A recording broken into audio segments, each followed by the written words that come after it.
దేవరకొండ లంబాడి తండాలలో ఈనాడు ఇందిరమ్మ ఇండ్లు కట్టుకుంటురా లేదా మా చదువుకున్న యువకుల్ని ఒక్కసారి ఆలోచన చేయమని నేను అడుగుతున్నా. నిజంగానే ఆ 10 ఏళ్ళు కాంగ్రెస్ అధికారంలో ఉండుంటే 20 లక్షల ఇందిరమ్మ ఇండ్లు కట్టేటోళ్ళం, 20 లక్షల పేదలు సొంత ఇంటి యజమానులు అయ్యేటోళ్ళు.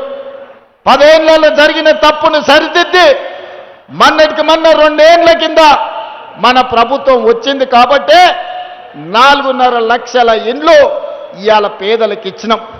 ఇదే కాదు, చెంచులున్న ప్రాంతంలో ఐటీడీఏ ప్రాంతంలో ఎక్కువ పేదవాళ్ళు ఉంటారు, గిరిజనులు ఉంటారని అదనంగా ఇంకొక 25,000 ఇండ్లు ఆ పేదలకు అదనంగా ఇవ్వడానికి ప్రత్యేకంగా జీవో ఇచ్చి గిరిజనులకు, ఆదివాసీలకు, చెంచులకు ఈనాడు ప్రత్యేకమైన ఇండ్లు ఇవ్వడం జరిగింది. ఎందుకంటే ఈ ప్రభుత్వమే పేదలది, ఈ ప్రభుత్వమే లంబడోళ్ళది, ఈ ప్రభుత్వమే ఆదివాసీలది. ఈ ప్రభుత్వం ఉన్నదే లంబాడి సోదరులకు ఎస్టీ రిజర్వేషన్లు ఇచ్చింది ఇందిరమ్మ. మీ ఊర్లో చదువుకున్న జైపాల్ రెడ్డి ఆనాడు కష్టపడి దేవరకొండ బడిలో చదువుకున్న జైపాల్ రెడ్డి లంబడోళ్లను ఎస్టీలో ఇవాళ చేర్పించిండు. ఆడ ఈడ కొంతమంది కుట్రలు చేస్తారు.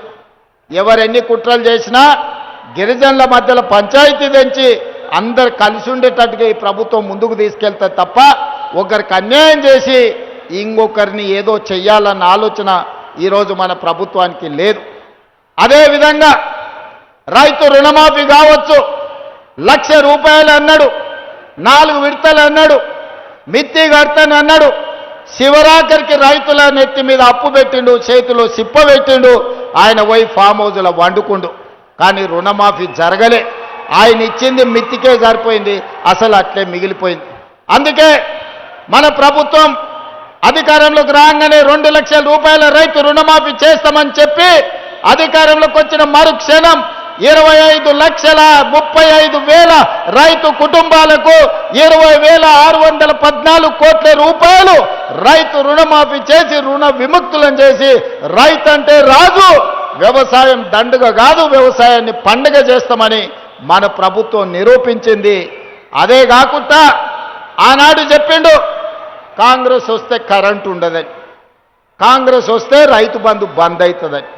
నేను ఇవాళ మా యువకులను అడుగుతున్న, ఎక్కడైనా కరెంటు బంద్ అయిందా? సోదరులారు ఎప్పుడైనా బంద్ అయిందా? రైతులకు ఉచిత కరెంట్ ఎవరు ఇచ్చింది? మొట్టమొదటి సంతకం పెట్టింది ఎవరు?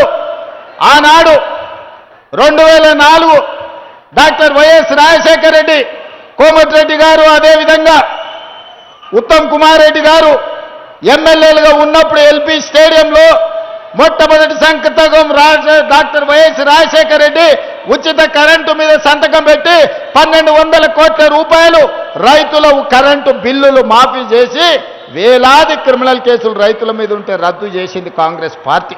ఇవాళ ఉచిత కరెంటు పేటెంట్ రైతు కాంగ్రెస్ పార్టీది. కరెంటు ఉండదన్నాడు కదా, అవును నిజమే. ఎవరింట్లో లేదు కరెంటు, కేసీఆర్ ఇంట్లో లేదు.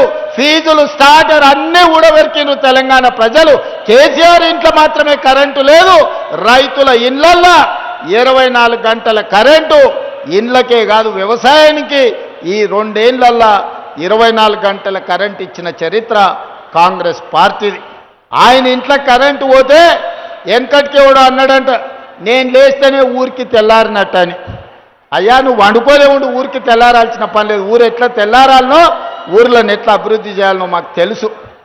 నిన్న సర్పంచులతో కూర్చున్నాడు, మనకు మంచి రోజులు వస్తాయని.